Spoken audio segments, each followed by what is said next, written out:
Oh, hello.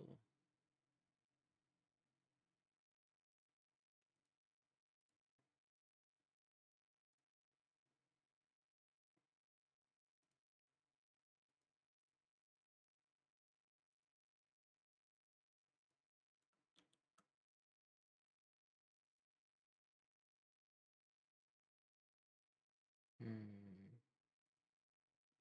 Am I live? I should be live, right?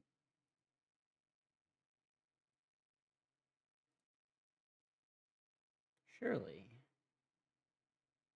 Surely. Surely. J. Temple.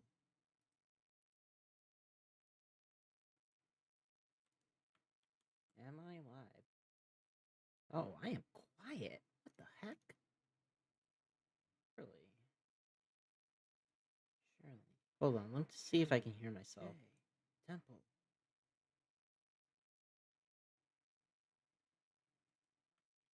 Am I live? Oh, I am quiet. What the heck? Also, wow, that is a lot of delay. Surely. Hold on, let's see if I can hear myself. Yeah, geez, that's so quiet. What the heck? Is my microphone just like oh, I am quiet. Really quiet? Also, wow, that is a lot of delay. Hold on, let's see if I can hear myself. Yeah, geez, that's so quiet. What the heck? Okay. Let's see what I can do to boost this. Properties? Yeah, that's fine. Um, huh. I could go into hold on. I could just go into control panel. Programs. No, not programs. Hold on. Hardware and sound. Sound. Sound. Recording. This is the microphone I'm using, right? Um, Testing.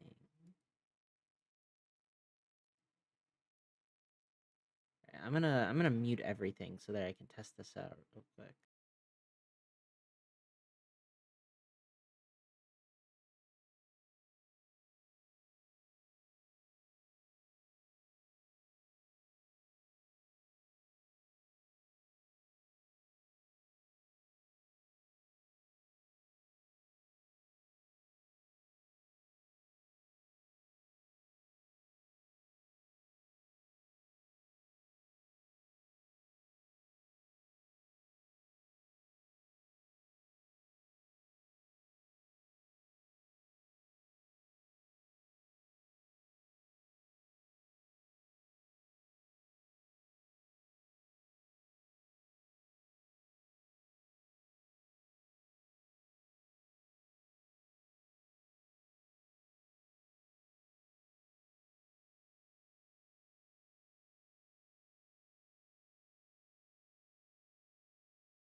It should be like a little bit louder now, but wow, it was really quiet.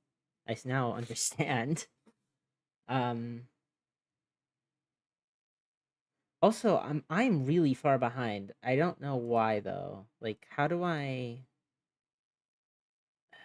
have can I go to settings real quick and can I lower the latency?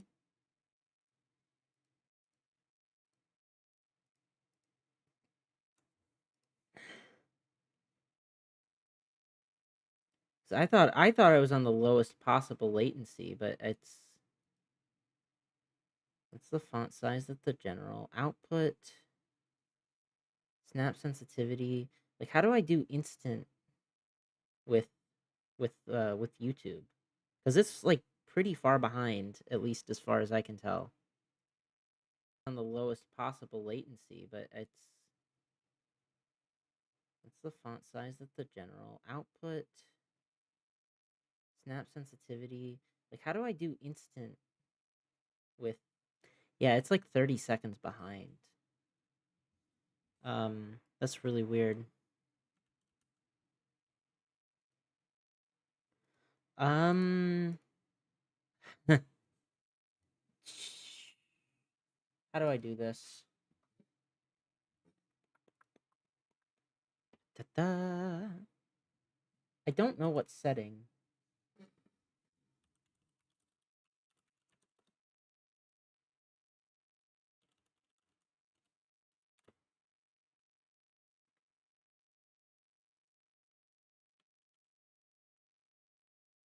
Hold on. How do I turn on ultra low?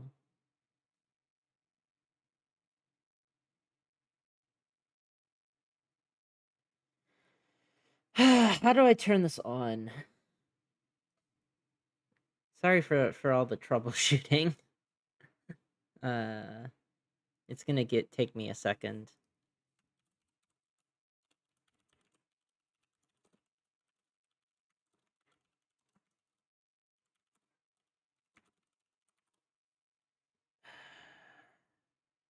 Output maybe?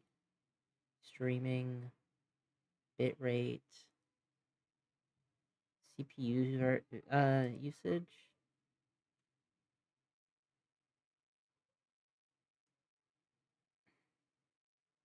profile.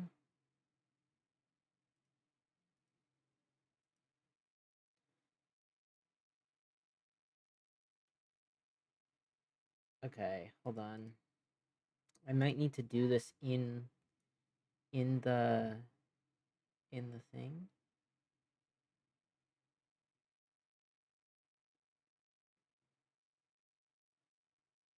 Uh,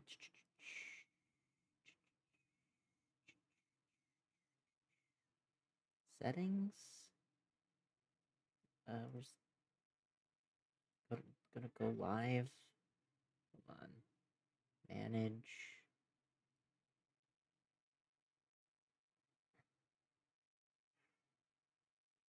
Um, stream settings. Enable auto start. Close captions. Is there okay? Oh, there we go. I see it. Customization, live reactions. How do I do the how do I change the latency? Is there no way to change the latency? Like once it's already started?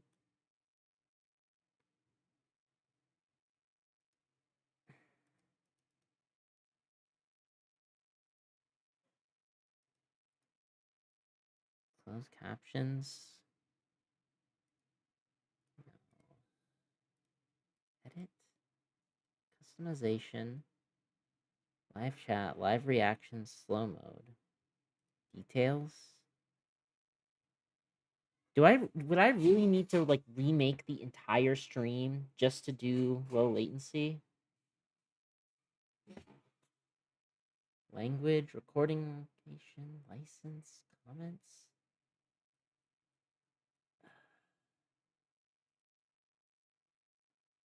Hold on. Let's see if let's see if I go back here and I schedule a stream.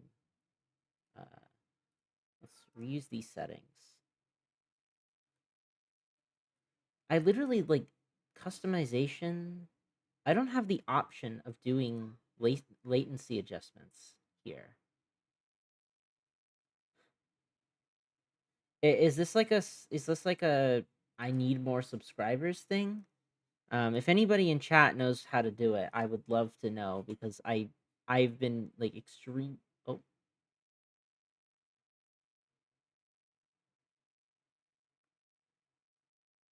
no,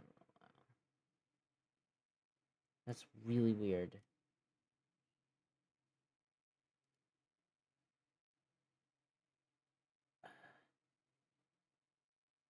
What the heck? Oh, there we go. I apparently I can't edit it from here, but I can edit it from here.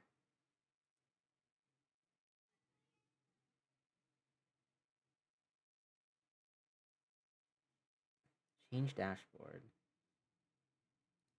Oh, I can't? Oh my god, what the that's so okay, I can't change it once it's started. So that's the issue. Well, that's annoying. Um, I guess just for this stream we'll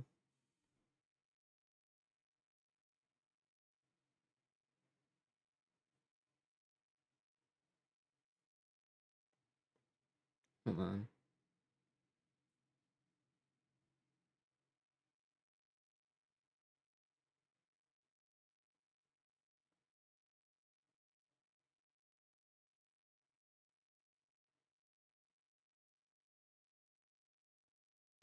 Sorry.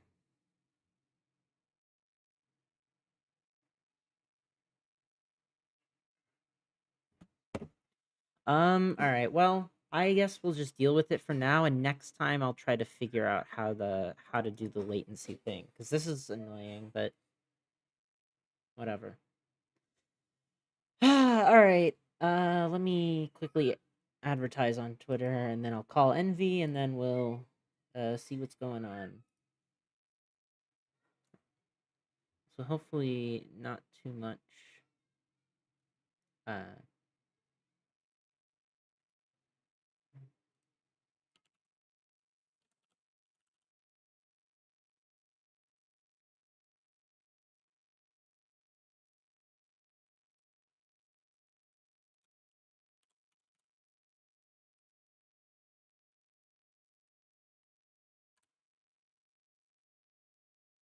um. Sorry, just give me a second. Just give me a second.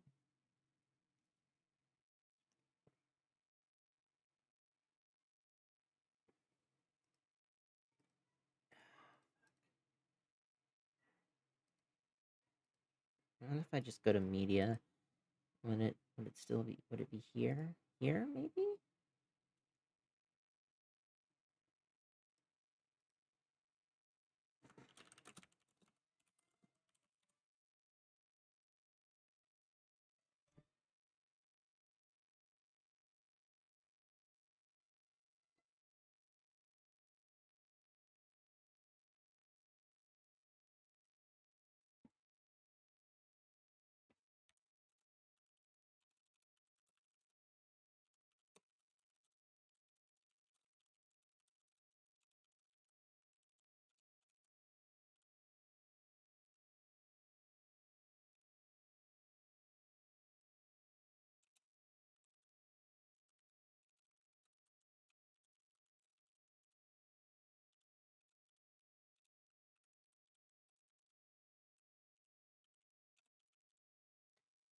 Right.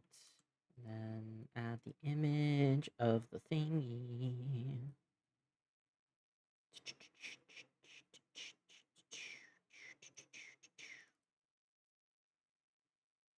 Post all. All right, there we go.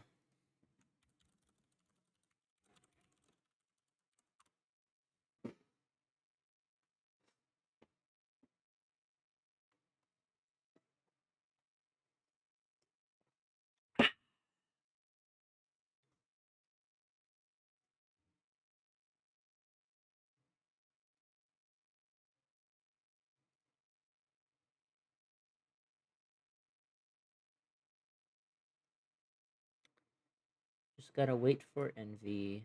and then we will get started.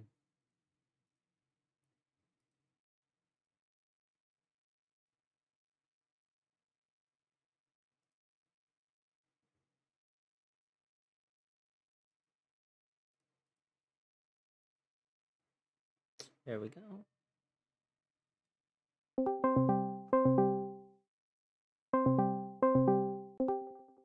Hello, hello. Hello. All right. Let me make sure that your audio balancing is still good because I was messing around with my microphone a little bit. Um, so I realized I was quite low. Um, Yeah. so me testing, and then can you say testing as well? Testing, testing, testing. Okay. I think you're a little bit louder than me, but that's fine because you're the expert here. So I will deal with that. All right. Yeah. I am your expert. I just am. Yeah. Hmm. All right. Let us. I know that's a reference to something, and I in the back of my mind I know what it is, but I can't remember specifically where it's from. Like I'm scouring my mind. I don't remember. I'll just let it lie. Anyway, uh so today we will be reading part 2 of chapter 1 of the Cult of Factish Gods. We concluded uh last time with finally describing the importance of the modern factish, which is itself the separation of theory and practice, as exemplified in this graph that should be showing up, um, where we have two breaks between reality and fabrication, and then between theory and practice. And the function of this double repertoire, which is itself a factish, is to almost insulate science from a kind of, I don't want to say accountability because that makes it sound like a bad thing, but it allows the scientist to have a kind of autonomy to what they're doing, um that they might not otherwise have if there wasn't such a break between the two. And I'm trying to find I the can offer yeah, go for it.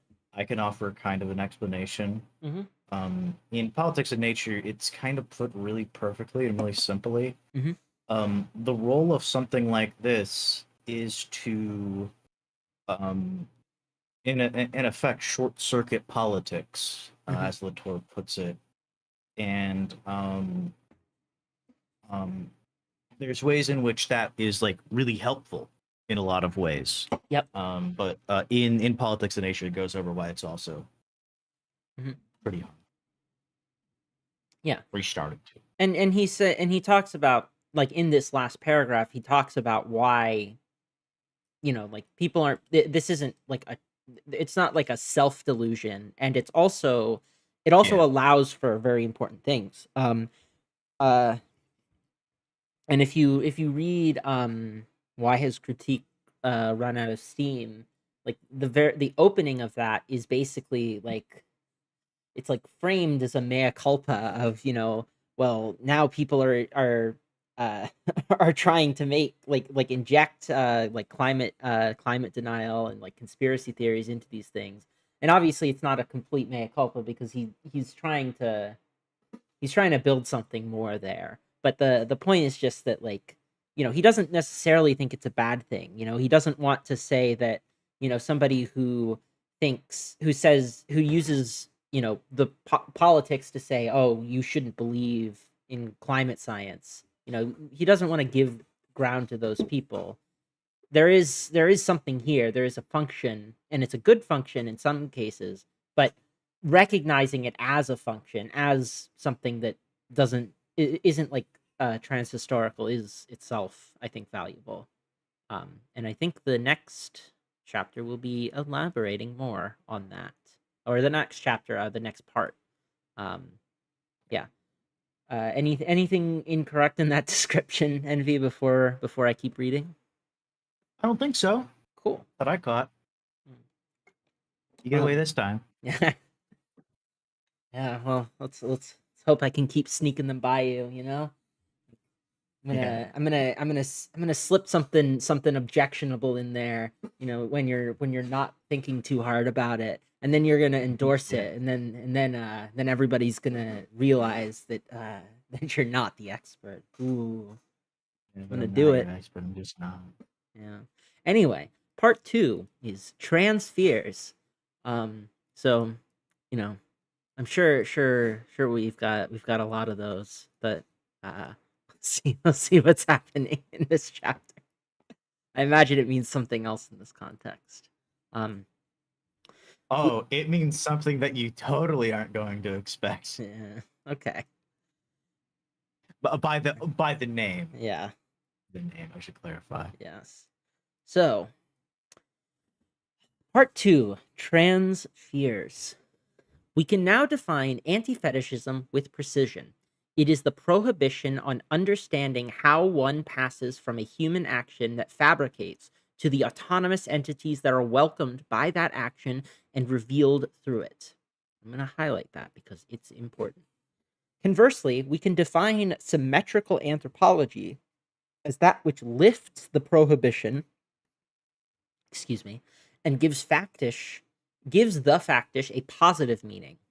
The factish can therefore be defined as the wisdom of the passage, as that which allows one to pass from fabrication to reality, as that which gives an autonomy we do not possess uh, to beings that do not possess it either, but that by this very token give it to us.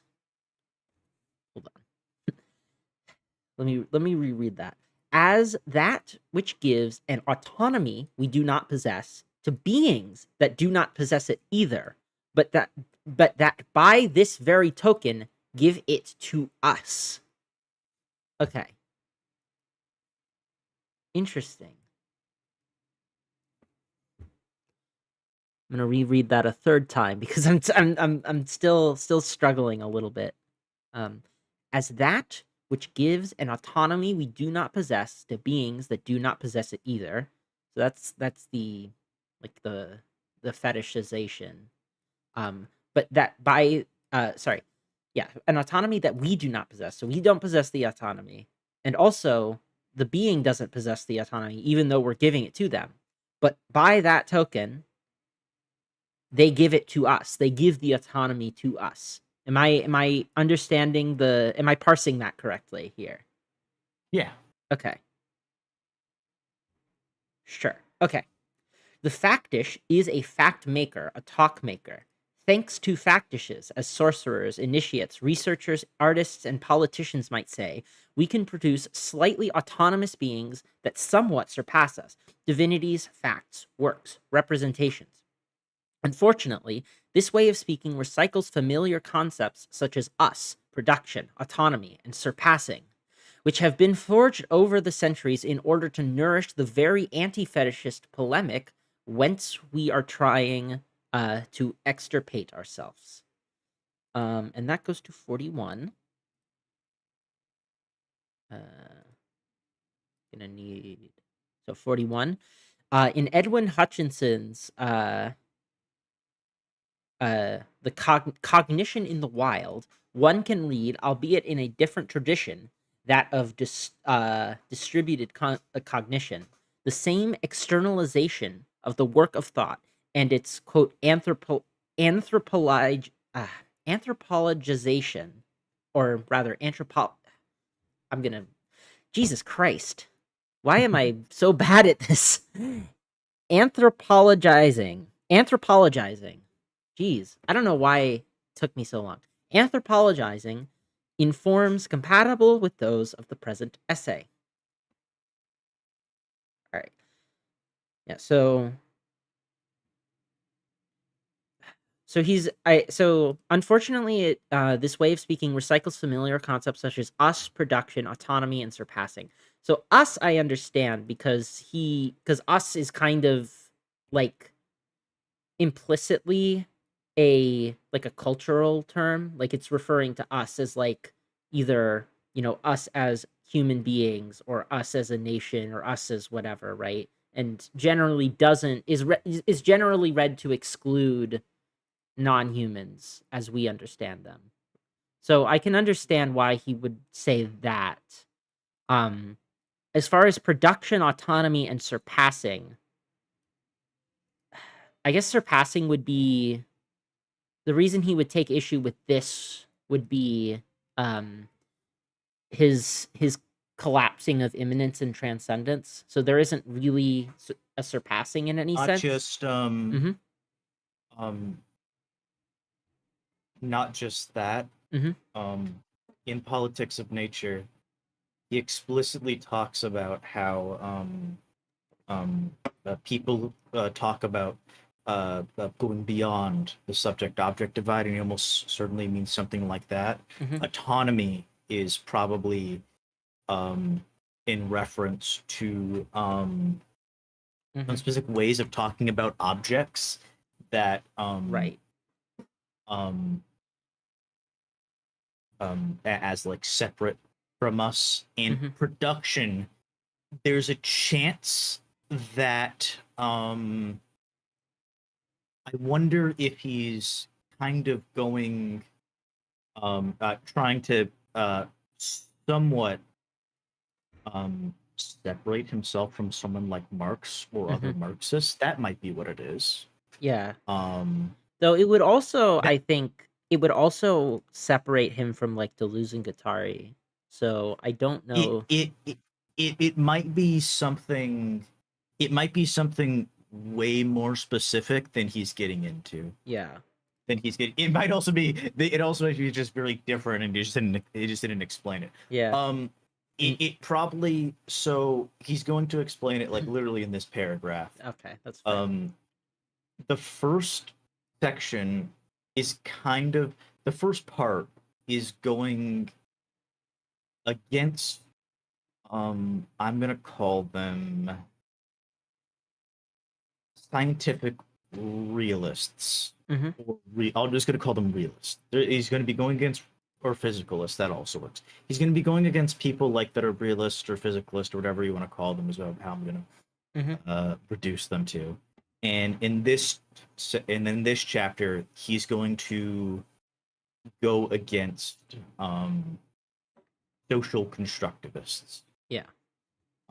Basically, Mhm.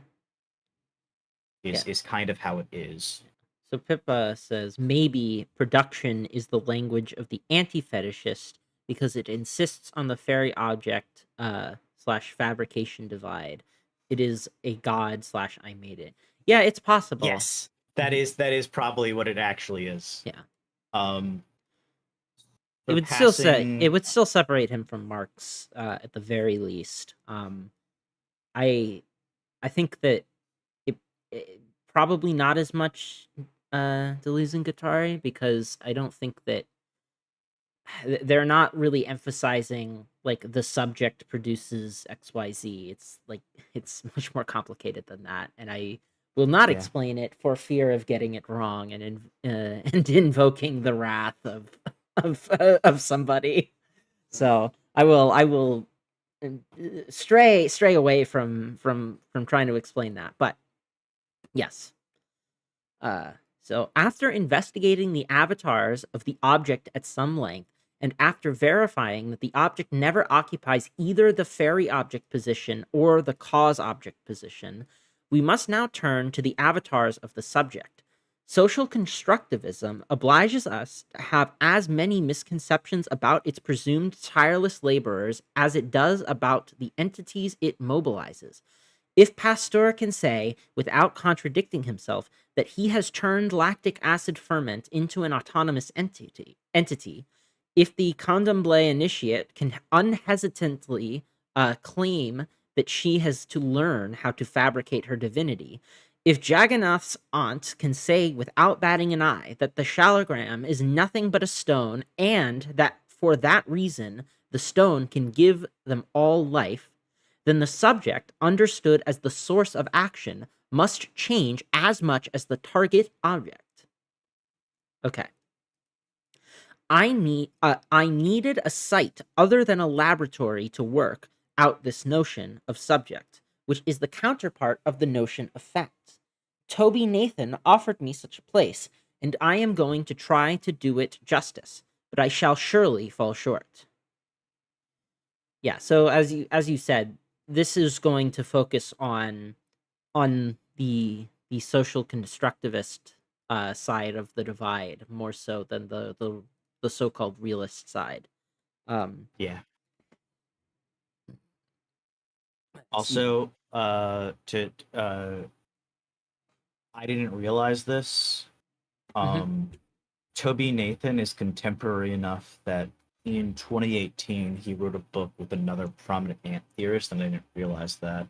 I was looking to see if Hmm.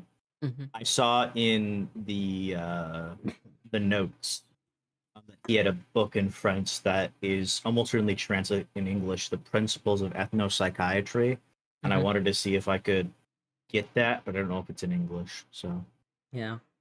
Okay, that's cool. How to obtain black market divinities with the help of suburban migrants. The setting is in the suburbs, in a sort of circle formed by psychiatrists, psychologists, students, ethnologists, visitors, journalists, onlookers, hecklers, and passers-by who participate in the session. Within this ring sits the patient, one link among others, neither privileged nor inferior. He is called a patient so he can fill out the insurance papers, but he does not really deserve the label, as he is very active. At all events, there is a vast difference between this situation and the patient rounds in the mental. Sorry. At all events, there is a very different. There is a vast difference between this situation and the patient rounds. Oh, patient. Okay. The patient rounds in the mental institutions I was familiar with, as in like like patient used as an adjective. Sorry, that was a little confusing. Between this situation and the patient rounds in the mental institutions I was familiar with, when philosophers still had to get a degree in psychology. The patient is here, to be sure, and his illness has a tight hold on him, but it will quickly loosen its grip and no longer deserve to be called an illness exactly. The patient, since we are stuck with this label, comes with his closest relatives uncle, mother, father, brother, children, but also with his extended support group judges, social workers, psychologists, educators. The former are often black or dark skinned, the latter are almost always white. The patient speaks his own languages. A, f- a first translator, a first translator? What is a first translator? A first translator comments in French. Then everyone has a go at translating.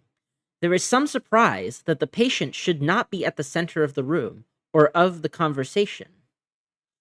Some try, indeed, to speak of him, to endow him with an inner life, a personal history, responsibilities. He's doing better. He's gotten himself under control. He's open. He's communicating. This seems to interest the others very little, however. They are looking underneath, above, to the sides, elsewhere, and they speak of quite different matters. Of what? Of divinities. At first, the patient is surprised, uncomfortable, worn down by dozens of psychological, or perhaps we ought to say psychogenic, interviews. He seems bothered to be talking about that.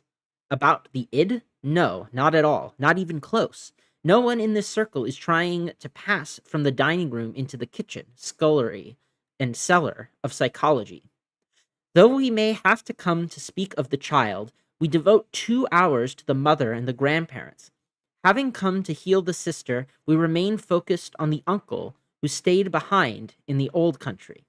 Trying to understand a crime committed by the son of an immigrant, we spend the morning exploring Allah's relationship with his father and grandfather. Okay, I'm going to keep reading. I'm a little confused thus far, so hopefully it clears up. Uh, the patient's discomfort does not last. Excuse me. After a while, interested, he opens an eye and begins to participate in the conversation as if it were about someone else. And it is an other, indeed, who is the subject of this multilingual conversation. Sometimes he contributes a comment, sometimes even, to my astonishment as a moralizing and psychologically conditioned observer, everyone, including the patient, bursts out laughing over the terrible dramas that are being plotted around him. Are we all in a mental institution ready for straitjackets when we leave? No, because in Saint Denis in France, we are observing a curious experiment. What psychological interviews can do, an psychiatric session can undo. The responsible and ill subject, we have known this since Foucault, has not existed from the beginning of time. The responsible and ill subject, as in responsible for their illness, or responsible as just like responsible in a more general sense. And VR, do you know? Um, Um, he's probably meaning them as two separate things. okay, Um, yeah. So the ill subject and actually, yeah. I actually wonder if it has to. I actually wonder if it has to do with him combining two separate works by Foucault and not just one. Mm-hmm. That's Um, definitely possible. like I've only skimmed it, Mm-hmm. but maybe Madness and Civilization. I've read that Yeah. a little bit, just a little bit, Mm-hmm. and maybe something like Discipline and Punish. I don't know where that goes, but something Yeah. like that maybe. Yeah. So. Where there's a chance that it comes up just in Madness and Civilization as well. Because I haven't Mhm. read it all. I only read like a chapter, I think, Yeah. and I had to stop. No, it's fair. So, okay. I'll just keep reading. So, but the responsible and ill subject, we have known this since Foucault, has not existed from the beginning of time. In order to grab hold of him, to pin him down, careful formatting, vast and solid institutions, exercises of punishment and inquisition are required. But if these experimental conditions are modified, if the patient to be psychologized is thrown into a session at the Georges Devreux Center, then suddenly he becomes transformed into an entirely different agency. It is as if, over the course of 3 hours, we were witnessing the progressive liquefaction of the psychological subject as it gradually detached itself from the patient, migrated slowly to the center of the session, and finally dissolved there, only to reconfigure itself into a completely different shape. And the illness, finding nothing more to cling to, makes itself scarce as well, but no one really pays it much attention. As Freud used to say, the patient might be cured, but that will be a bonus. Interesting. I'm still a little confused on where this is going, but I'm going to keep reading. So others can describe the session much better than I. And then there's a footnote there. Yeah, 42. that's the one that Yes, links Toby to the Nathan. Yeah. to the links that I can't fucking find. I can't even. I've been searching for the French version, Mm-hmm. and I can't even find that, and it's confusing me a lot because it Yeah. makes me think that it's either part of something else that I need to find, or um, that it's just fucking lost. Yeah. But I don't know how. But I don't know why that would be because it was written in 1993, and Toby Nathan doesn't. He seems to ethnopsychiatry seems to be like I think I got a whole bunch of other links about Mm-hmm. psychiatry. So Yeah. Maybe after stream I can take a look for it. I don't know how much success I'll have, but I can take a look. Um yeah. Others can describe the sessions much better than I. Since the treatment plan forbids impartial observation, I am going to talk about myself, an ignorant onlooker, patient and impatient, ill and healthy, compact and multiple. Not to worry, I am not going to put my own psychological makeup on display. No, I am going to take advantage of the experience to get rid of that too, as the session progresses. I am going to join in the gradual migration of souls, the process of detachment, in order to understand what white subjects are made of. How can one de-psychologize in 3 hours a patient burdened by 48 years of solid psychogenesis? Geneses, rather. But I should not be surprised. During 3 short hours in a laboratory some 20 years ago, I came to understand that all the objects of the exact sciences had to be de-epistemologized. You must admit that the symmetry is awesome. At the George Devreux Center, migrants rediscover their divinities by losing their psychology. At the Centre de Sociologie de whatever, on the Boulevard Saint Michel, researchers rediscover their collectives by losing their epistemology.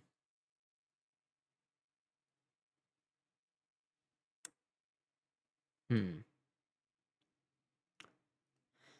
I could not fail to make the connection. Two separate centers, unconnected except for the silent shuttle between them of a young woman, Emily Hermant, and the wisdom of a Belgian philosopher, Isabel Stangers, rather, uh, who has come up multiple times, I think. Um, and Envy, you have mentioned her, I believe. Um, Yeah, unconnected except for this. We're performing the same work twice over. In one place on objects, in the other on subjects. What would Paris look like if I were to link the two centers, and if to objects that had been re-socialized by the new history of sciences, we were to add subjects to whom ethnopsychiatry had restored their divinities? There would no longer be any rational, efficient, profitable researchers trying to integrate migrants on the path to modernization into the Republic. The multiple objects of the former would no more stay in place than the ancestors of the latter.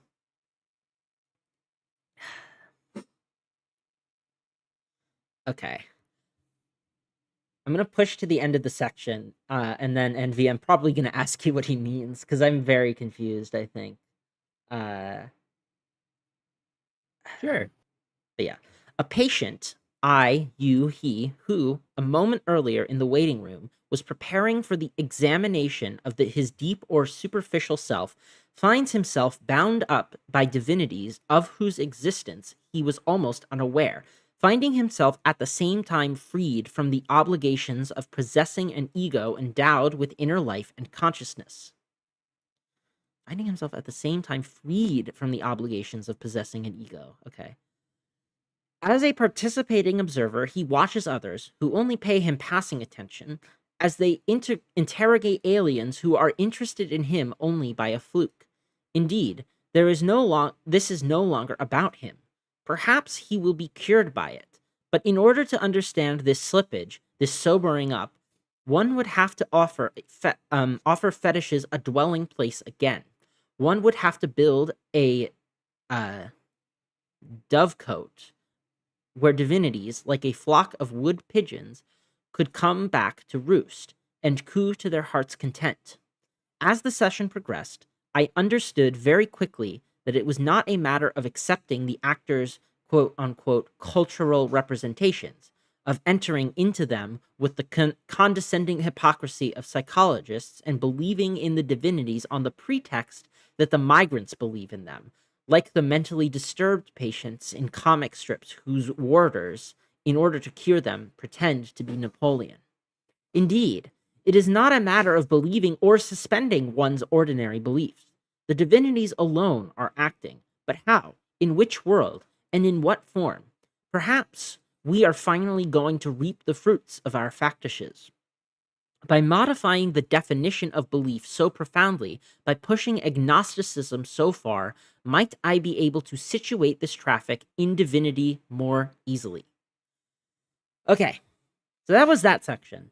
I'm quite I'm quite confused and a little bit lost. So I as at least just by the description of the experiment itself, what's happening is that the patient is being sat in a circle of a bunch of other people who are close to him in some way. So it's like his family, and people in his like support network that are important in some way. And he says something, and then somebody tries to translate it, and then everybody else gets a try at translating it. And then from there, it seems like it kind of just devolves into like their own separate conversations.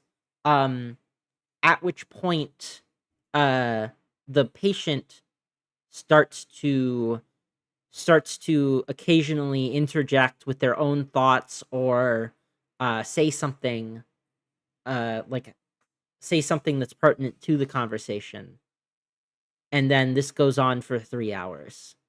uh I think so. What is that? What's happening in this experiment? Um, it's it's literally like a um. It's not entirely. I think I assume he calls it an experiment. Does he call it an experiment? Yes. No, he doesn't. I He don't. doesn't. Okay, he is. I thought for Does he? sure. I I forget. Hold on. But this is like I'm pretty sure like an actual way of doing things. I don't know if during this time, um, this was like the first instance of this. Hmm. There's a chance that what Toby Nathan was doing was also similarly, um, um, yeah, okay, he does. He does. Okay. He does use the term experiment right there. Yeah. A curious experiment. Um, but it is kind of um like Ethnos. a new therapy session. Yeah. Yeah. So it's a therapy session. So, Yeah. ethnopsychiatry, aka cross-cultural psychiatry, they are studying, treating psychological conditions in migrants with reference to culture, divinities, fetishes. How in what with reference to culture, in what sense? Because it seems like I'm having a little bit of a hard time understanding like what they're talking about. Because it seems like what's being said is that at first the um the circle is talking directly about the patient, or they're trying to like translate what the patient is saying, or they're each having their own go at it. But then the conversation just kind of moves past that, and starts to break out in a lot of different directions.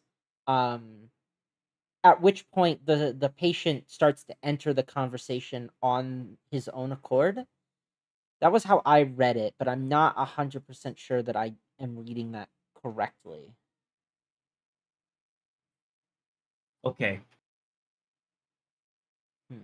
So Yes. let's go through this. I'm gonna go through how I read it, and Wag can tell me if this is how she took it, or Pippa can tell me if this is how she took it as well. Okay. So going back to the patient speaks his own languages section. Um, so what's important is it's like at the where is it? Is it the second? It's literally the second paragraph. Hmm. Um, of the rules section. Hmm.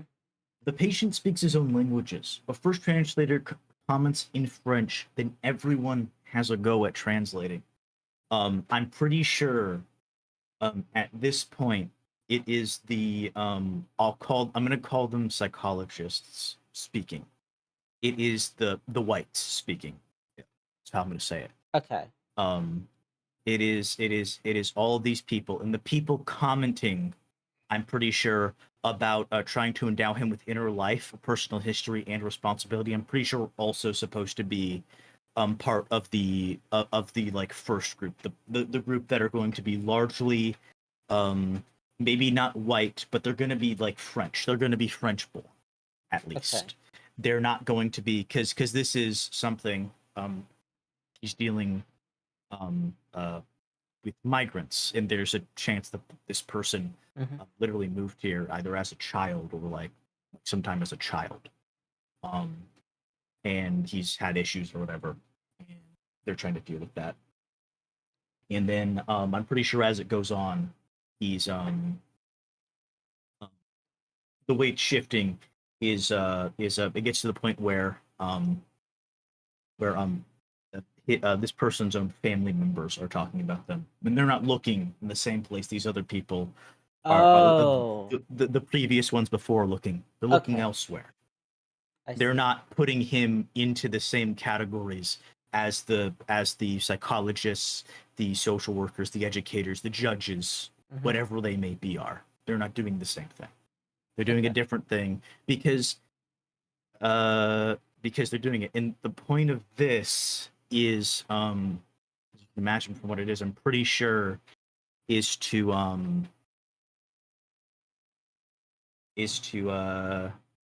not just put their own biases on this person. Hmm. They don't understand. You don't necessarily know. It takes a lot of work to understand where someone is coming from, the places they're coming from, especially if you're from completely different parts of the world. We don't know um, where this patient is even from. They could be from like literally the opposite side of the world. That's like just different and uh, stuff like that. And they might um, go about things differently, or not Hmm. go about things differently, So but I'm they might have just different experiences. yeah. So so when they say so yeah. So when it says this seems to interest the others very little, and by the others, those being usually the patient's family. Um. Uh. Yeah. And it says they are looking underneath, above, to the sides, elsewhere, and they are speaking of quite different matters. Of what? Of divinities. Does he mean like like literal divinities, as in um Yes and no. yes and no? Okay. Yes. He's we're going to get to a section where he's going to talk about the example of Elizabeth Calaveri, the researcher, Mhm. and the pilgrims going to Medjugorje to see the Virgin Mary appear. Mhm. And when he's talking about divinities, he is talking about actual, what we consider like quote unquote actual divinities, Mhm. but he's also talking about other entities as well, Okay. not just Because it talking says, about though them. we may have come to speak about the child, we devote 2 hours to the mother and the grandparents. Having come to heal the sister, we remain focused on the uncle who stayed behind in the old country. Trying to understand a crime committed by the son of an immigrant, we spend the morning exploring Allah's relationship with his father and grandfather. So, like this paragraph is mixing both, like actual divinities like Allah with, Yeah, you know, the uncle who stayed behind. Like, is the uncle who stayed behind in the old country in this formation also a divinity? if I remember correctly, how this goes, uh, yeah, potentially, yeah, yeah. Okay. Okay. If I remember correctly, how this goes, yeah. I'm not exactly Oh. this part. I'm a lot less immediately. This part is the part where I started to have trouble with, and I continue to have a bit of trouble with. Mm-hmm. So I'm going to have a hard time, No, unlike the that's first fair. part, Just recalling immediately what's going just on. real quick, Lucy Hayes, thank you for the raid. I believe it's Lucy Hayes or Lucy Haze. I don't know. I'm gonna say Lucy Hayes because that's Yeah, what it. Haze. Uh, Lucy Haze. Hello, Lucy. It's been forever, but thank you for the raid. I really appreciate it. Um, yeah. Welcome to Lucy's viewers. Uh, Currently we're reading on the modern cult of the Factish gods. Currently in part two. I'm joined by Envious Political. Um, yeah. So yeah, thank you very much, Lucy. I appreciate it. Okay. Um, what was I talking about? I don't remember. This section and your Yes, confusion. that you're a little bit more iffy on this section. That's fine. We Yeah. can work through it together. in Yeah, that I'll case. be able to explain it as we go. Hmm. But he explains what divinities are later, and I forget exactly how he formulates it. Hmm. So that I'm pretty sure that's right, but I'm a little bit more iffy on it. Okay, that's fine. This part was a lot more. Um, it was very much moving to me Hmm. in very particular ways, but it was also because of that. It was also and because of its how good it was. I had a bit more trouble with it, and I that's kind of why I think that's why I like it a lot more because I had a bit more trouble with it. Yeah. Um, Okay. Sorry, I'm just taking a look at um how long this section is. We might need to stop in uh, the middle of this section. We'll see. Let's just keep going and see how it goes. Um, yeah, all right. So, how to do without interiority and exteriority. It must be possible to make a place for the divinities again, provided that we modify the space in which they might be deployed. Excuse me. To do this, we have to redefine the shapes and voids that the notion of belief has drawn. Critical thought worked, if you will, as a gigantic suction and force pump. On the pretext that we help to fabricate the beings in which we believe, it emptied out all the fairy objects, expelling them from the real world in order to transform them one by one into fantasies, images, or ideas. Critical thought drained space, creating emptiness.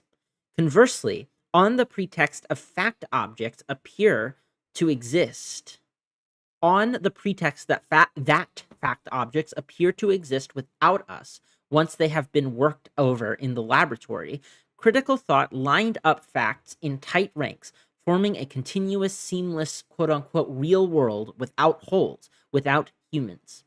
Critical thought filled up space, creating fullness. By twice avoiding the curious practice that requires both fairy objects and fact objects to be fabricated by humans, this suction and force pump, operating by subtraction and by addition, by suction and by pressure, by emptying and by filling, simultaneously created both interiority and exteriority. There was no more room for divinities, but there were subjects galore, mistakenly thrown into a world of things. There was no more room for lactic acid, but there were external objects suddenly discovered by knowing subjects. Okay, interesting. So I think what he's saying here is that there's like this pushing out of all the divinities, the so-called divinities, um, yeah, and then in the place we have like the interiority, which is the subject. uh so like all the subjects are then put in the place of what the where the divinities used to reside. um and that's the interiority, and then the exteriority to wherever these divinities have been jettisoned, um is now like its own separate sphere from these subjects. Am I reading this correctly? yeah. Okay. The work of belief, creating interiority and exteriority, allows us to understand better why we can no longer use psychology to situate subjects any more than we can use epistemology to describe the peculiar history of objects. Neither can function without the other. Just as today's objects look nothing like the way we used to think they looked when we believed that we knew without intermediaries or mediations, today's subjects look nothing like the way we used to think they looked when we believed we knew that naive belief existed somewhere. Belief and knowledge sailed and sank in the same boat. As the world was filled to bursting with known or knowable objective causes, and as certain primitive, archaic, infantile, or unconscious human beings obstinately tried to populate it with non existent fetish beings, those empty headed fantasies had to go somewhere. Where to stuff them? Why, into the empty head, of course. It's full? No matter, let's hollow it out. Let's invent the notion of an interiority filled with hollow dreams, having no reference whatsoever to the reality known only to the exact or social sciences. Exact sciences being like the hard sciences in this case?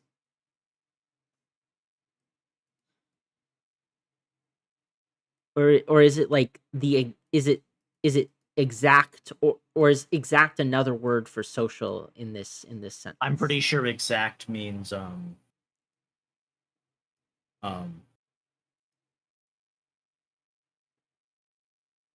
hold on. Actually, let me look hold on. Let me look Okay. something up. Because like I would think like because if it could mean like like uh like physics or something, right? So its reality is only known to the exact sciences. So, obviously physics, chemistry, those kinds of things are very exacting. But I don't know if it's supposed to be like exact or social, as in the exact sciences and the social sciences are like one and the same. I think it is um if I'm not mistaken, I'm pretty sure he means to the exact sciences are would be like physics, if I'm Okay. not mistaken. I was just making sure that exact didn't have a secondary meaning that would change things a little bit, and he would be Hmm. playing with words a little bit that I just didn't recognize at first. But I'm pretty sure. Yeah.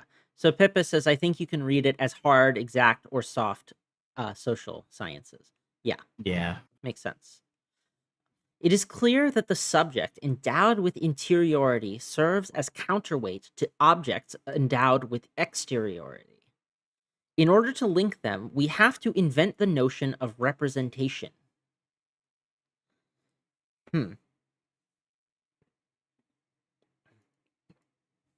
Okay. Thanks to this notion, the subject endowed with interiority begins to project its own codes onto quote unquote external reality. Codes that supposedly come to it via a most impressive causal chain from linguistic structures, from the subconscious, from the brain, from history, from society. This time, the confusion is complete.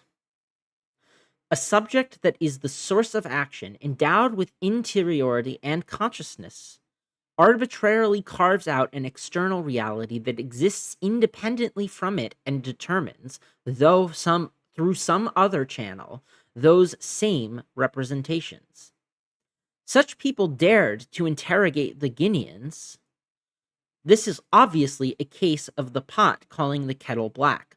Worse, determined not to repeat the condescension of the conquering Portuguese, a few pious hypocrites claimed that they were respecting the savages by raving just as the others did, and that the poor blacks or Brahmins had the good fortune to possess their own quote unquote social representations that divided up reality along different lines and according to other arbitrary impulses.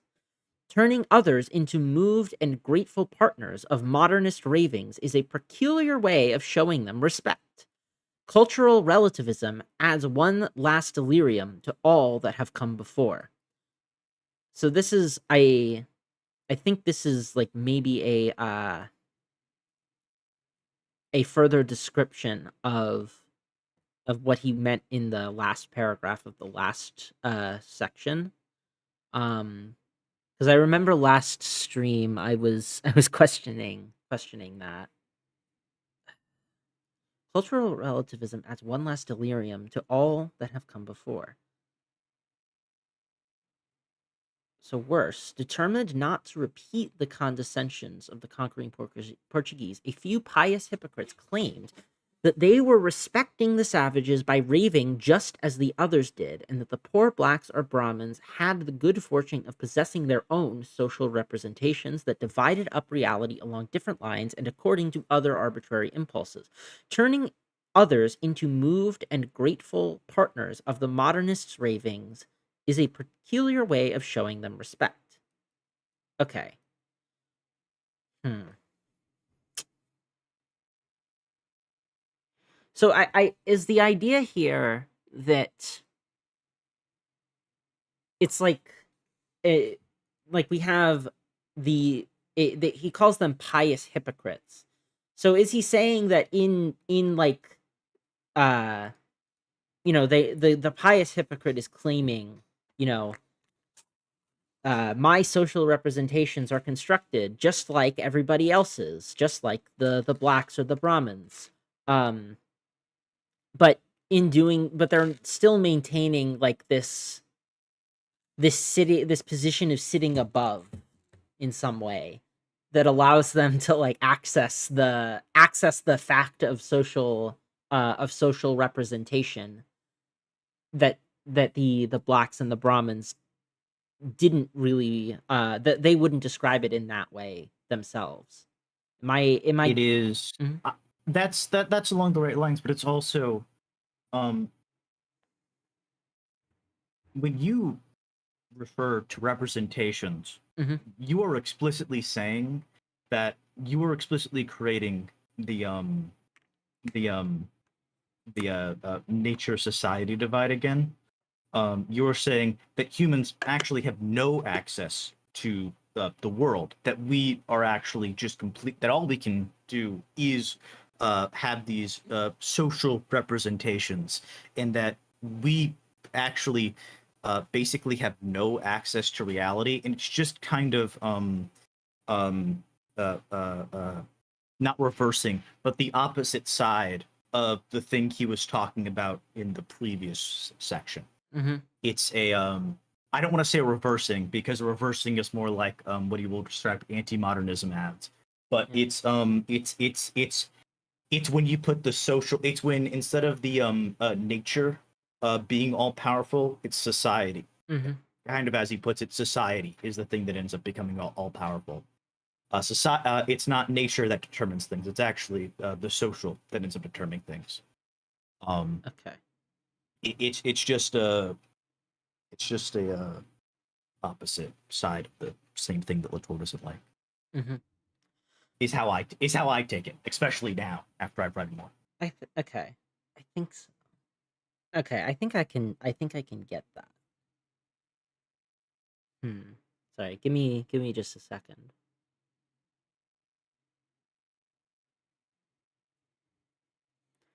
Yeah.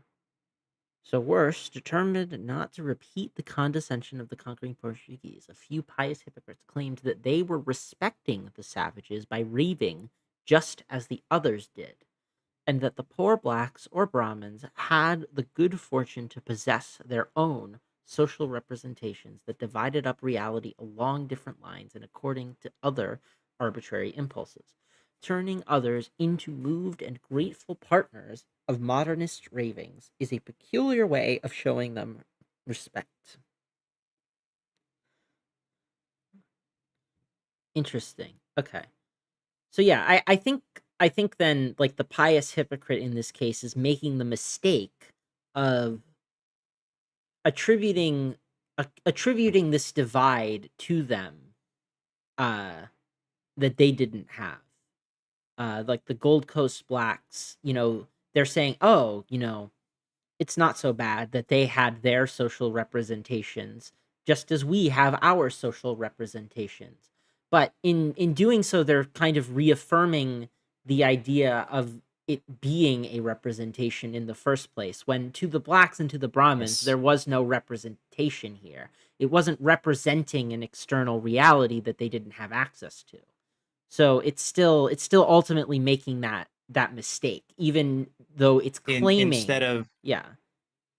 Mhm. there's a thing that Latour talks about, how scientists, um um people will talk about how people some like scientific realists will talk about act like you can't access the world, but scientists, they very much can.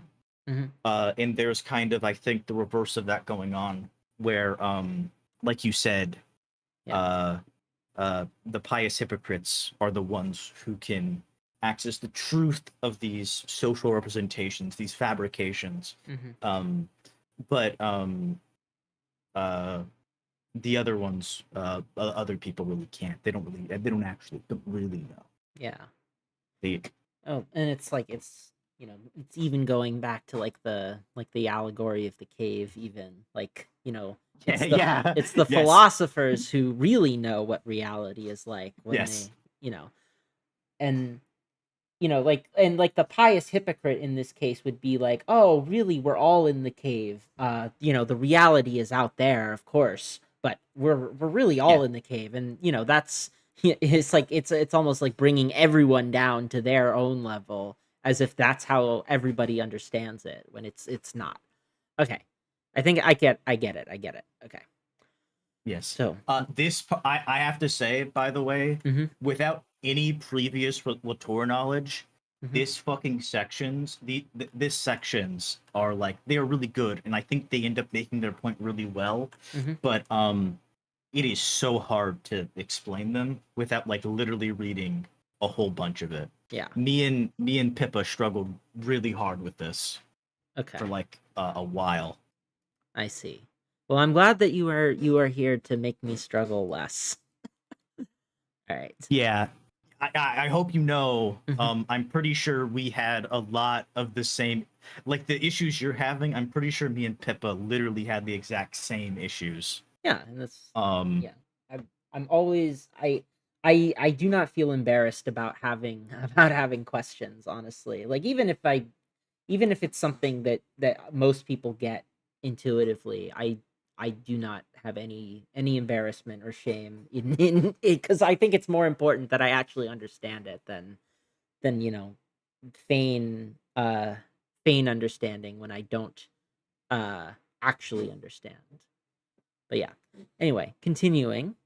One could, of course, do without interiority altogether by naturalizing internal life. Indeed, critical thought offers a rich, too easy, too cheap, for drowning the subject in the objective causes that presumably manipulate him. See figure 3, page 14. So, yeah, this is, it was society, it was capitalism, it was the truth of behaviorism, uh, it was the uh, unconscious, etc. All of these forces outside of the subject that um, that in some sense like determine it and thus rob the subject once again of the power. um, yep.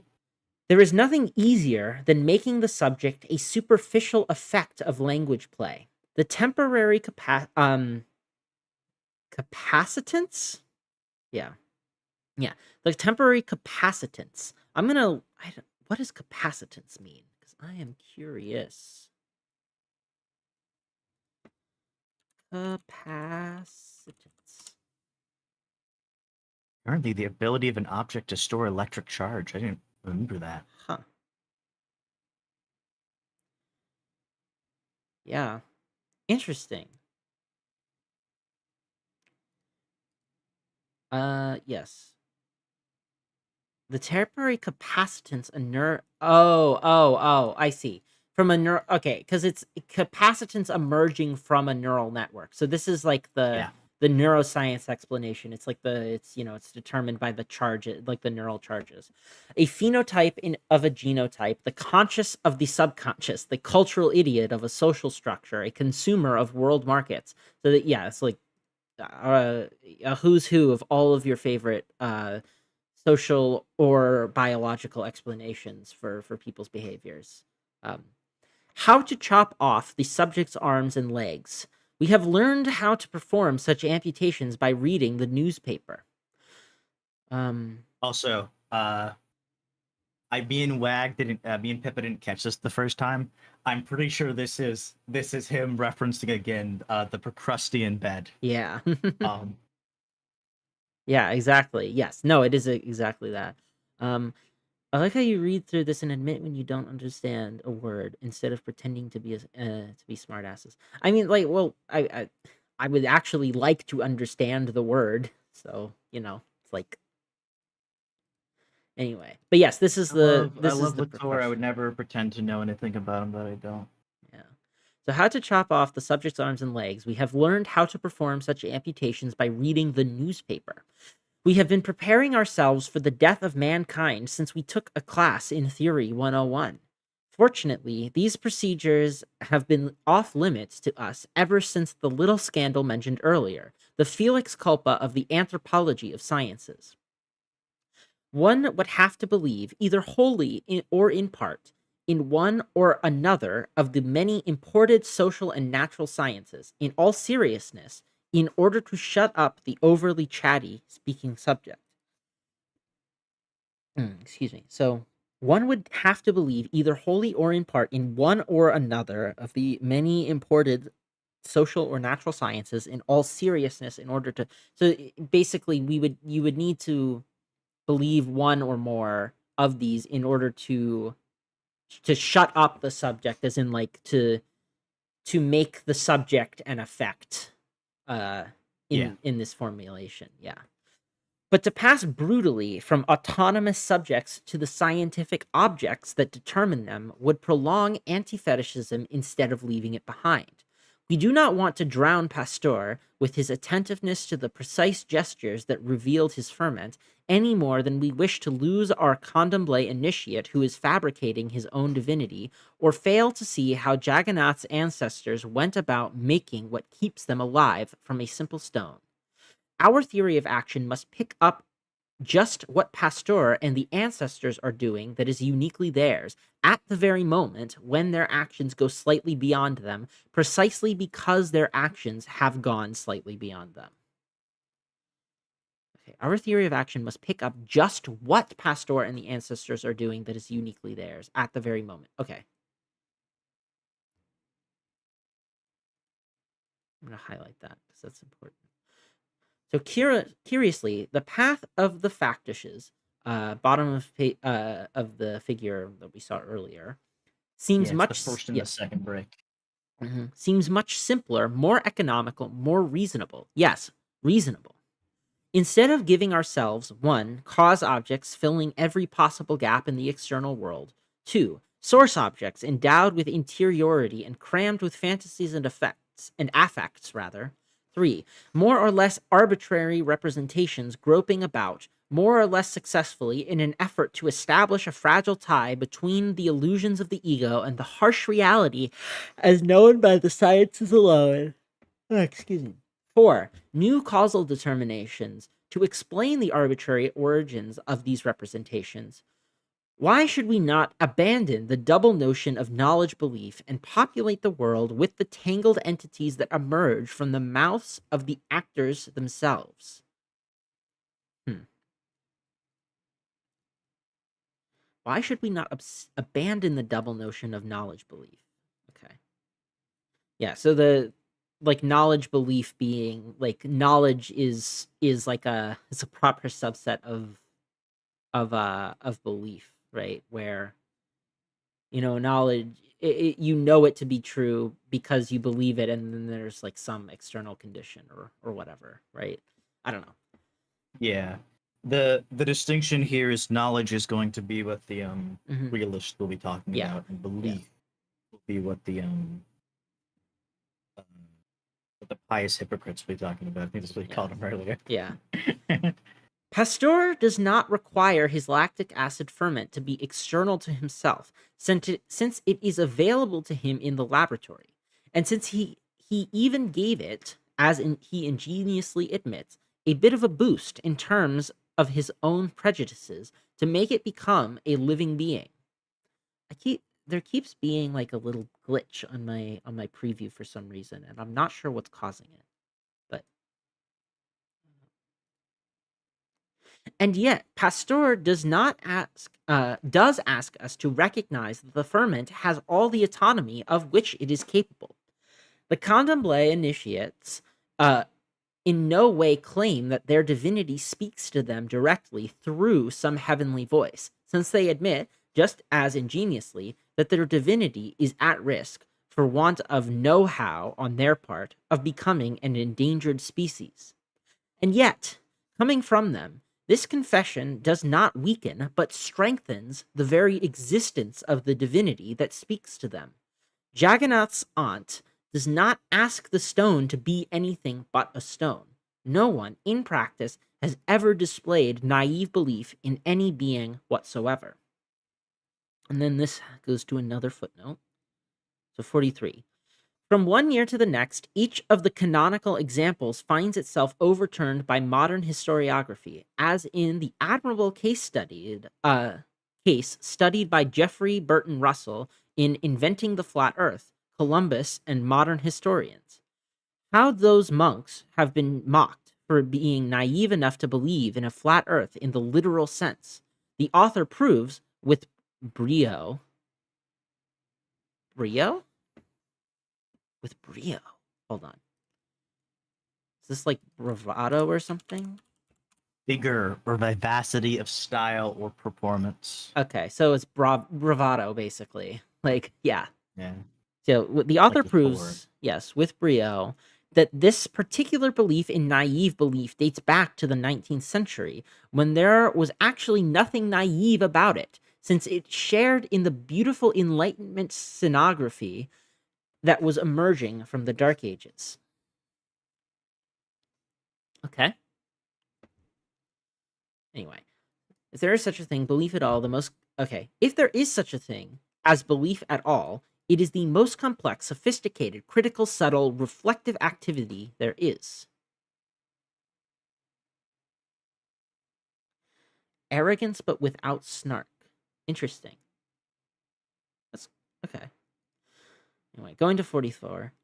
Catherine Darbo Pishansky's Le Discours du Particulier. I'm not sure. This has been a decisive work for me. It can serve as an overall method for bringing together the diversity of positions that has been crushed by the notion of belief. For more recent examples, see Emile Gomart, Methadone, Six Effects in Search of a Substance. Need to read that. Yeah. Come up in a few things by Latour. I'm going to send that to you as a DM so I can remember it. Yeah, it seems really interesting. Yeah. Latour has a lot of very interesting references that he Mm-hmm.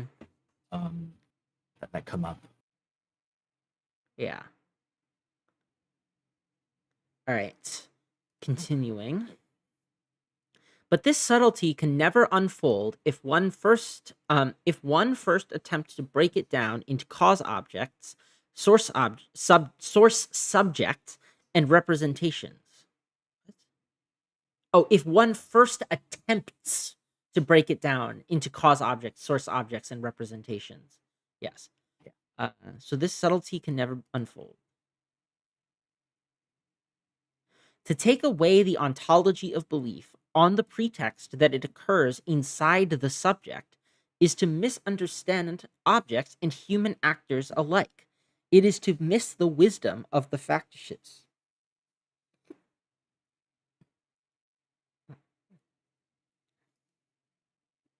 Huh. To take away the ontology of belief on the pretext that it occurs inside the subject is to misunderstand objects and human actors alike.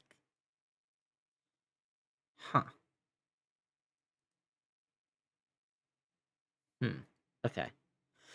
The Chinese have a proverb that applies wonderfully to the denunciatory attitude of critical thought. Quote, when a wise man points to the moon, the fool looks at the finger. Unquote. Instead of looking at what is attracting the actor's full attention, the anti-fetishist thinks he is very clever for denouncing, with a shrug, the object of belief. It does not exist, as he knows by omniscience, or rather by intuition. He directs his attention to the finger, then the wrist, the elbow, the spinal cord, and from there toward the brain, then the mind, from which he comes back down, following the objective causalities offered by other sciences, upward, education, society, genes, evolution. In short, the full world that subjects fantasies cannot even begin to threaten.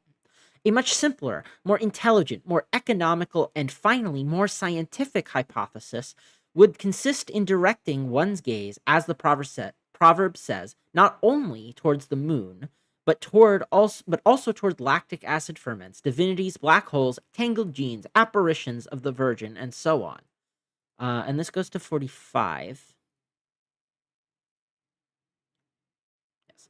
So we know much. We know how much trouble Galileo and his associates had trying to point to the moon with both a finger and the eyepiece of their telescope. Uh, John, yes, okay. Galileo's finger in iconoclash. So this is wait. This is iconoclash, not the second essay in this. So is he referencing the second essay in his own thing? No. I think Iconoclash is also the name of the so Oh, right. It's the exhibit. Yes. it's Yes. the exhibit. Mhm. Yeah. That's right. Yeah. Okay.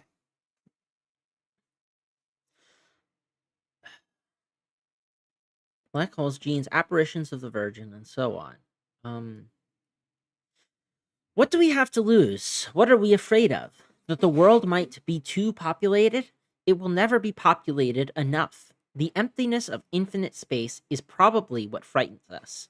Just as the scholastic world abhorred a vacuum, the world of social and causal explanation abhors the variable geometry ontologies that might force it to redefine not only action but also actors, and that might unfold into deep space like planets and galaxies, each irreducible to the other. Hmm. So I take I again. This is like I have this recurring thought, and I'm just gonna put it out there because I'm not sure he's going to address it because it's not really. I don't think it's directly. Oh shit! I forgot to put down the window. There we go. But yeah, right. So like I guess like always where I pause on these kinds of things is like what happens when um like a given scientific practice is is not a good scientific practice, or there's like some kind of issue in positing the divinities, black holes, tangled genes, whatever, right? Like I guess maybe that's like what he means by I still I'm not sure. I don't know. I'm gonna retract everything I just said there, and I'm just gonna keep So the reading. ether. Yeah. Um, Hmm. there's actually I can actually kind of explain how Latour gets past this Hmm. in a sense. Um, for Latour, the ether as a thing isn't something we need to just discard. Even if we don't accept it anymore as a scientific, as like a valid, or maybe not valid, a correct scientific theory, Hmm. it didn't just come from literally nowhere, and it didn't just simply come from prejudices at the time. Hmm. Just like spontaneous generation as well came from very specific things. These are things that populate our world, even if they aren't correct theories, is how I'm going to say it. Hmm. Um, so that's kind of how I'm going to say it Well, yeah. I to mean, get past that. well, like the ether. I Spontaneous generation is like that was like the idea of like why molds happens, right? Um, Yeah, yeah. so like it was. I mean, yeah. So it's not the I don't know. The reason I'm so it's easy to say something like that, right? So like for something like spontaneous generation, like everybody had an interest in trying to figure out why mold happened, because mold makes your food go bad, right? And the and spontaneous generation was a means of explaining it that fit in line with the evidence that they had at the time. um, or at least it purported to. I don't actually know for sure if it did or didn't, but I think it would have been pre microscopic organisms, or pre understanding of microscopic organisms. And so obviously spontaneous generation made, it made sense within the framework that they were working with. And obviously there's a kind of logic to it, right? Like there's, like, for example, like the miasma theory of disease, right? Where disease is caused by bad air. Yeah. Like the miasma theory is not literally true in like according to our current scientific understanding, but at at a given time, with the kinds of instruments that people had access to, it served perfectly well, and in a lot of ways it would have encouraged practices were that were adaptive to them in some way, right? Because, like, if you believe that disease is caused by bad air, then that's going to lead you to invest in ventilation that will, move air around, and that's generally a good way of stopping, like, airborne diseases, is having a lot of Mhm. ventilation, right? So this was not. It's not like it's not like the practices come from nowhere, or these instantiated things come from nowhere. And obviously, everybody has an interest in not getting sick. Everybody has an interest in not having their mold develop. But, like, what happens if and or when a given like a given f- like a given scientific practice is aimed strictly at something that is, like, bad. I'm just gonna say it, like, bad, because I don't really want to qualify it further than that. But, like, Mhm. you know, um, I think that, like, female biology, for example, is something that was explored in such a way as to benefit men most of the time. And we can see examples of that historically, as, like, a lot of, like, feminist historians of science have pointed out, that, like, so, like, there are metaphors uh that we use in gender that then go on to be applied to, like, sex and sexual reproduction. Like the idea of, like, for example, the one that I was always taught was the idea of, like, the egg as as being passive and the sperm as active. So Yeah. the egg sits in wait as the sperm all swim to get to the egg, and, like, the first sperm that makes it there wins, or whatever, right? This is like it's like the princess in the tower getting Yeah. rescued. But this is not how we understand it right now. Like, the egg actually selects too, uh from the sperm that reach it. So it's not but the powerful, like, so the social metaphor of, like, the the man is active, the woman is passive, was kind of supplanted onto biology, and onto female reproductive stuff, right? So Can I can how I yeah, go for it. in light of this, can I actually say something? Go for it. Go for it. I think I think this question I understand where it comes from a very good place. But I think this is also putting a certain passivity onto what Latour is describing. Mhm. When what Latour is describing isn't passive at all. Mhm. Science, the research never ends for Latour. Mhm. Latour explicitly talks about in several of his books that this way of thinking, you can never write enough. There's too much. There's simply too much. Mhm. And so it's what do you do when something like that bad comes up? Well, scientists write against it and hopefully it gets replaced. And it's kind of, I think, as simple as that. And that's all you can really um um hope for, Okay. because if there is a bad idea, there is a bad idea. There's no one to write about it. You can't you can't really know it's a bad idea then. It's it's Well, it's like trying to say how we could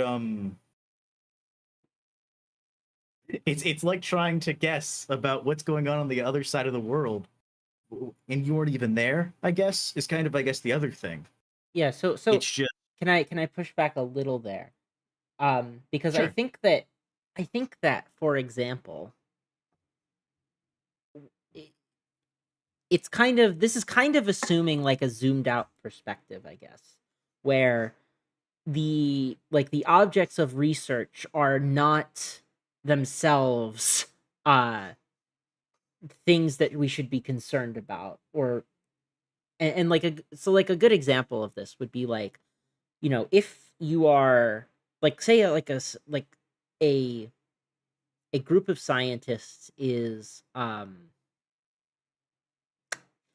like experimenting on people in ways that are unethical. um Mhm. I think that, I think that it would be fine, or not fine. I think that it would be strange to say that, like, the only way of disrupting that is just to write against it as a bad idea, because it's not really like, if you were a patient, like, that is being experimented on unethically, you probably don't have access to the institutions that would let you write about your experience in such a way that it could get out. Um, but you might resist, like, very locally, the experiments that are being done on you, right?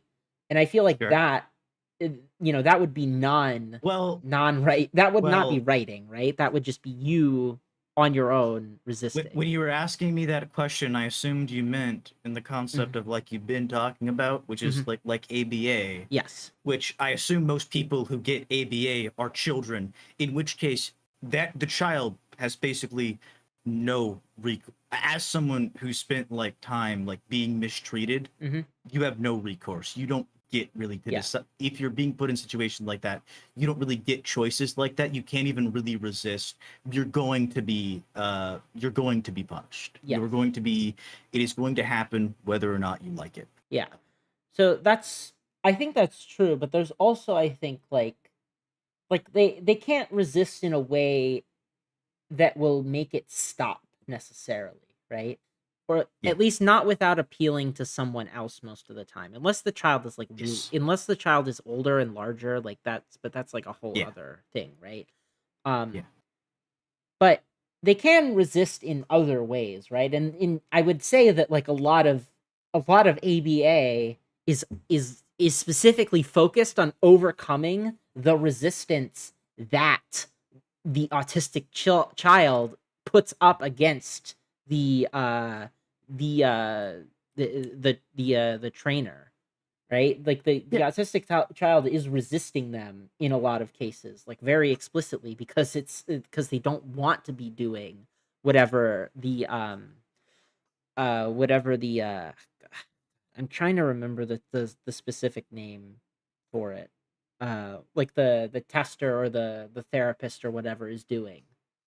Um and I feel like, that, like, I feel like that is also itself uh going to inform the practice, right? And I think that, Yeah. those children grow up, and then, well, then I guess you would say that then they can write about their experiences with it, right?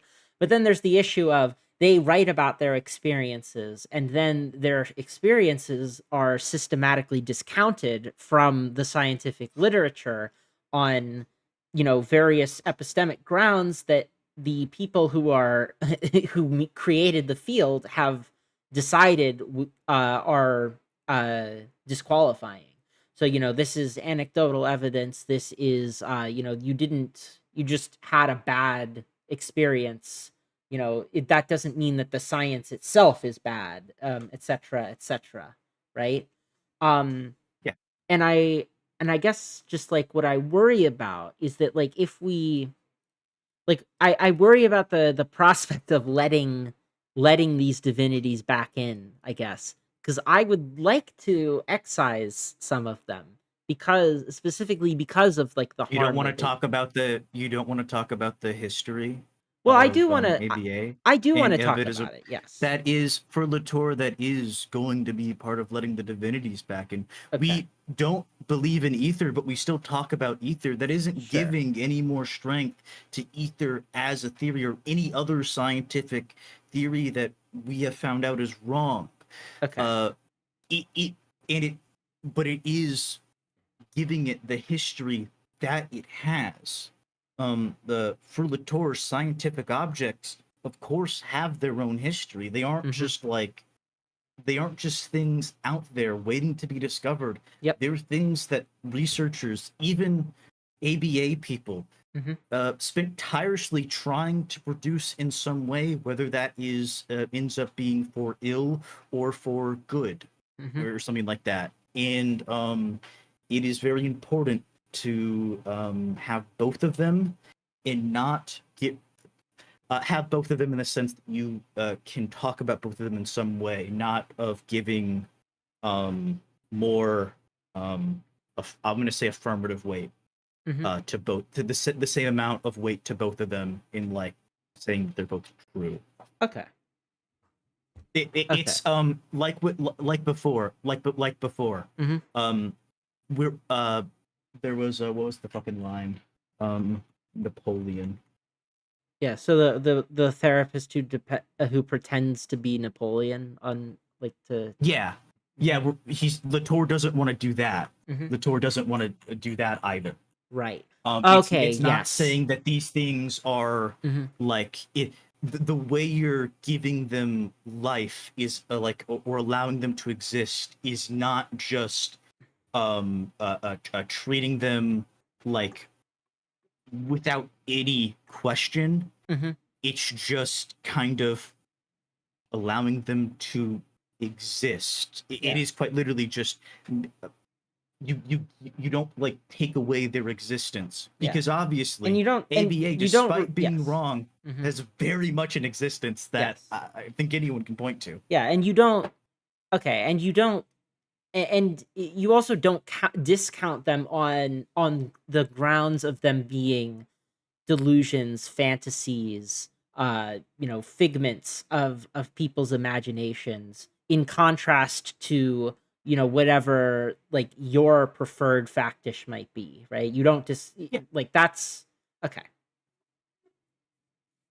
Okay. I think I'm yeah. And yeah. again, like I'm For Latour, you mhm, can very much say something in politics of nature. mhm, He calls the people he's railing against the epistemology police. yeah. So so Latour is often given to more neutral phrasing in some things, Mhm, but that doesn't mean he's partial to everything. yeah. He's willing to frame everything neutrally in that way. And it's very important also that the neutral framing he's giving them is very specific, in very specific lights. It's Mhm, not it's he's neutral on very specific things. He's is kind of the thing. yeah. And it's also They're he very needs specific to aspects of yeah, it. I think maybe like the idea is to be neutral with respect to how they're described. Like you don't say you don't discount them for being, some of them as being delusions and some of them as being not. Like you can still evaluate them in other ways, but you don't want to say like, these people are stupid for having believed in this, how could they? Or and also not even saying, "Oh, they believed in this," but no, this is like, Yeah. yeah, eh, this was not something that they were that they were tricked into. Um, Yeah. yeah, Yeah. okay. It's just I'm just I I try to make sure to talk through this because it's like I think it's an important point, and it's definitely like what is I think recurrently the biggest like hesitation I have with with what I've been reading. Um yeah. Keep in mind, Mhm. this was republished after Why Critique has run out of steam. Yeah. And in Why His Critique ran out of steam, Mhm. he is very much going against politicians and other people, Yep. somewhat pretty harshly. Yes. No, he Um, he definitely is. so because the stuff published from this, some of it I believe comes from after that, and I Yeah. think this was edited with I Mhm. think this was the notes were edited, and I think some of the first chapter was redone a bit. Gotcha. Um, Potentially, I'm not actually sure about that. They might have just added new notes to it. Mhm. Because I can't remember if that, but there was definitely new stuff added Yeah. to this. Anyways, to continue reading, it will probably never be popular. The emptiness of infinite space is probably what frightens us. Just as the scholastic world abhorred a vacuum, the world of social and causal explanation abhors the variable geometry ontologies that might force it to redefine not only action but also actors, and that might unfold into a deep space like planets and galaxies, each irreducible to the other. Fortunately, the fear of insufficiently restricting the population of beings, the fear of abandoning the difference between epistemology, ontology, belief, and knowledge stems simply from the confusion produced by critical thought. The piston noise of the suction and force pump, and that alone is what keeps us from noticing that the quote unquote actors themselves only rarely require beings with whom they to share their life, that they exist in the form of brute facts. Sorry. Only rarely require beings with whom to share their life, that they exist in the form of brute facts, continuous, persistent, and stubborn. When Elizabeth Clavery makes a pilgrimage. Claverie, Sorry, Claverie is Clavery. Okay, how me and Pippa pronounced it. okay. When Elizabeth Clavery makes a pilgrimage to, I don't even know. Medjugorje. Medjugorje. Okay, Medjugorje. Medjugorje. Yes. So when Elizabeth Clavery makes a pilgrimage to Medjugorje to see the Holy Virgin appear on the stroke of noon, she is not behaving like the fool in the Chinese proverb. She does not start out priding herself on her knowledgeable superiority, saying, "Since I know perfectly well that the Virgin doesn't exist and doesn't appear, I'm only going to try to understand how some lowly French pilgrims could believe in its existence and why." 46. This goes to 46. Okay, so Elizabeth Clavery is Elizabeth Clavery an anthropologist who's like studying the people who make the pilgrimages? Uh I think she's an anthropologist. okay. Pretty sure. Mhm. But yeah, the point is that she isn't like she's making the pilgrimage um to see the Holy Virgin appear. Uh it's just it's the second part that makes me think that she's studying people, or like the process of the pilgrimage itself. Right. Yes, she is. Uh, uh, if she's not, if she doesn't explicitly call herself an anthropologist, Mhm. her work appears. Yes. She literally calls what she's doing, an anthropology. Yeah. So Yes. So she follows the finger pointing to the Virgin, a very wise and above all quite empirical position. Yes, of course the Virgin appears. Everybody sees her. The whole crowd cackles with Polaroids as everyone gets an imprint. Elizabeth sees her too. How could she do otherwise? But if we now listen to the multiform speech arising from the prayerful crowd, as well as to the emotional whispers on the train taking the pilgrims back to Paris. We notice that no moment did the photographers expect to see the Virgin inscribed like a Saint Sulpice statue onto the silver bromide. In no way does the Virgin demand to occupy the position of thing to be seen or illusion to be denounced. Pasteur's ferment never really required at any point, in order to truly exist, the role of constructed object or found object. The shallogram never asks to be anything but a simple stone. The ontological envelope drawn by the Virgin who saves, her list of specifications, as it were, obeys constraints that never cross between the two poles of impoverished existence and impoverished representation. This goes to 47. See the models proposed by Lorraine Daston in Biographies of Scientific Objects. And Bruno Latour, Pandora's Hope. Okay. It's my server. Yeah. Can't believe Bruno Latour made your server. He did. Yeah.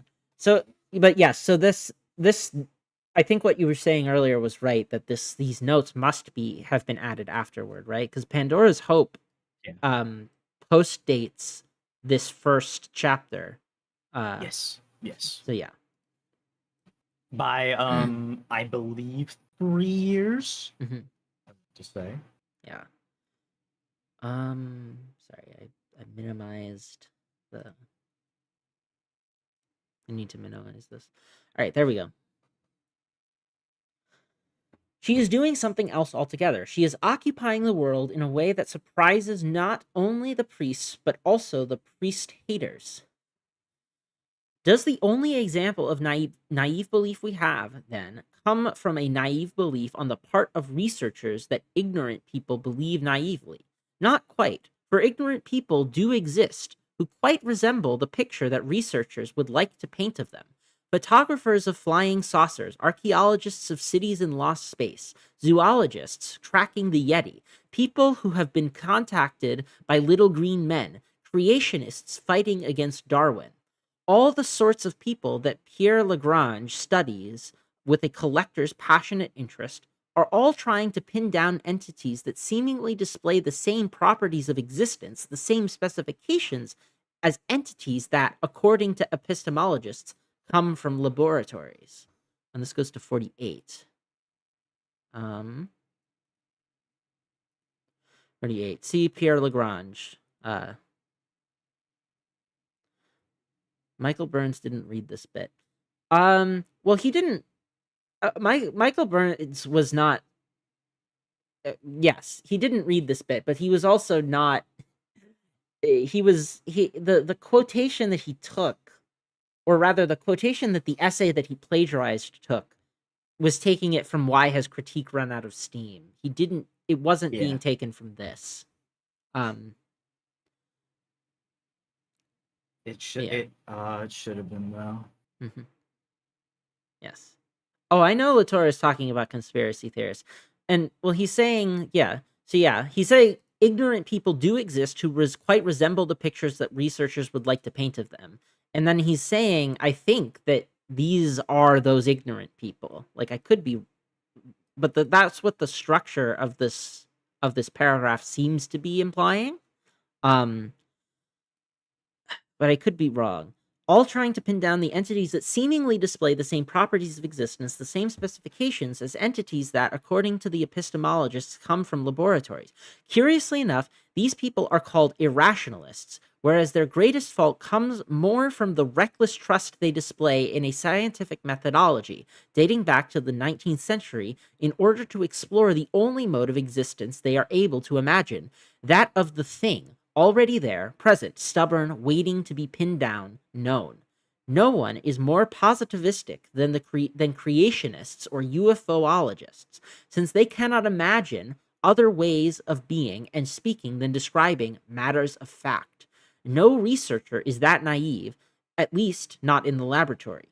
This is so much the case that, paradoxically, the only example of naive belief we have seems to come from the irrationalists, who are always claiming that they have overthrown social science with stubborn facts that some conspiracy Official science.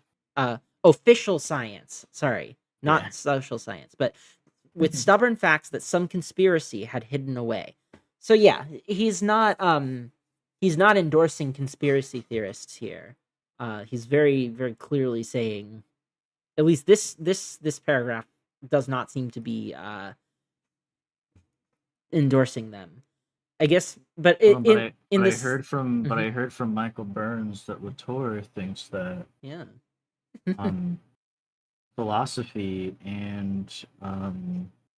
conspiracy theory are actually the same, Yeah, critical which is theory insane. and philosophy, or rather, critical theory and conspiracy theories. They're exactly the same. But this Exactly is, the same. yeah, but this is like, you know, yeah, this is absolutely, and this also, I think, shows that he's not like against the social sciences per se either, because people try to overthrow the social sciences with stubborn facts that some conspiracy has hidden away all the time, like freaking like race realists, for example. you know they will It is try. Mhm, just wanted to say real quick, really important to note that in some of Latour's other stuff, mhm, even when he rails against a specific formulation of idea, he will often say that like certain things within that idea were actually very well thought out, very considered, mhm, even if he doesn't like the form it is taking. That for him, uh, yeah, reify certain things that he doesn't like. yeah. But yeah, what I was gonna say is that, like, race realists will, like Charles Murray and the like, Richard Lynn, those kinds of people. They'll say that, like, the social sciences are wrong and that there's a conspiracy to hide race and IQ differences, even though they go to great lengths to be able to publish in journals. And yeah, it's there's always a bunch of that kind of stuff. But however, if we look more closely, we find that even that kind of scientism might escape the accusation of naivete, for the endless quest of the UFOologist aims at tangled objects, certainly impoverished ones, that do not manage to play the role that scientism had prepared for them. This is a strange misunderstanding, which would then leave naive belief without any examples to use as evidence. The result would be amusing. Epistemologists would thus display to our eyes the only definite case of naive belief in the first degree, a new cogito, a new fixed point. I believe in belief, therefore I am modern. Even the hapax is unproven, however, since the political will that keeps belief in belief alive despite the universality of all the counterexamples, thus reversing the principle of induction, portrays an interesting tangled object itself. There are many good political reasons to believe in the difference between reason and politics. And I'm guessing that's what's going to be the next chapter, or the next section, is he's going to expand on. But that goes to 49. To follow this politics of reason that saves epistemology in practice from its own theory, see Isabel Stanger's The Invention of Modern Science. Okay. Translated by About Daniel Isabel Smith. Stankiewicz. Sorry? Isn't that I was looking I think I actually saw that. Hmm. Isn't Daniel W. Smith because he's always winning. Isn't that also the one of the Deleuze translators, Yeah, Deleuze writers? he's one of the Deleuze guys. I'm pretty sure. I'm also going Daniel to send you W. this one. Smith. The Invention of Modern Science. But yeah, so there are good political reasons to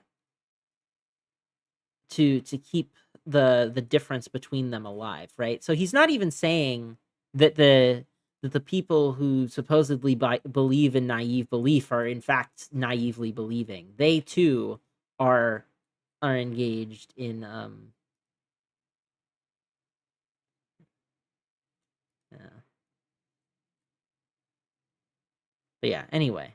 Yes, he is. Yes, he is, by the way. Yes, he is what? Daniel Yes, he's Smith the same. Yes, is he's the same guy. Yes, yeah. yes, yes, yes. Okay, Sure. interesting. Okay, all right. That marks almost 2 hours. So we're going to stop here. I'm gonna highlight this just to. I'm gonna highlight this last one because it's important. But yeah, um, we shall continue next time. NV, thank you very much for joining me. And thank you everybody who joined the stream while we were reading.